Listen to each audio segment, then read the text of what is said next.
కాపులకు రిజర్వేషన్లు కల్పించే ఆలోచన చంద్రబాబుకు లేదని కాంగ్రెస్ సీనియర్ నేత సి రామచంద్రయ్య అన్నారు. ఇలాంటి పరిస్థితుల్లో కాపు రిజర్వేషన్ల సాధనే లక్ష్యంగా ఉద్యమాన్ని ఉధృతం చేయాల్సిన అవసరం ఉందన్నారు.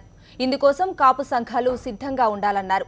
ఏపీ కాంగ్రెస్ ఆధ్వర్యంలో విజయవాడలో కాపుల ఆత్మీయ సమావేశం జరిగింది. ఈ సందర్భంగా ప్రసంగించిన సీఆర్ కాపుల రిజర్వేషన్ల విషయంలో చంద్రబాబు వైఖరిపై మండిపడ్డారు.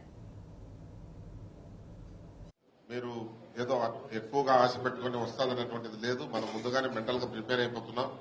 ఇది అతను ఇచ్చే పరిస్థితి లేదు. లాస్ట్ లో ఏం చేస్తున్నారంటే ఏదో ఒక రిపోర్ట్ సబ్మిట్ చేయమంటారు.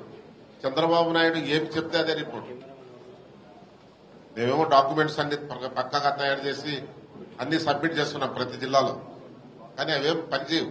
చంద్రబాబు నాయుడు ఏం చెప్తే అదే ఉంటుంది ఆడ కంక్లూజన్. చంద్రబాబు నాయుడు నెగిటివ్ గా చెప్తాడు. ఒకవేళ అతనికి ఇంకొక అవకాశం వస్తే రిపోర్ట్ సబ్మిట్ చేయకుండా ఎక్స్టెన్షన్ టైం ఇస్తాడు నెక్స్ట్ ఎలక్షన్స్ తర్వాత.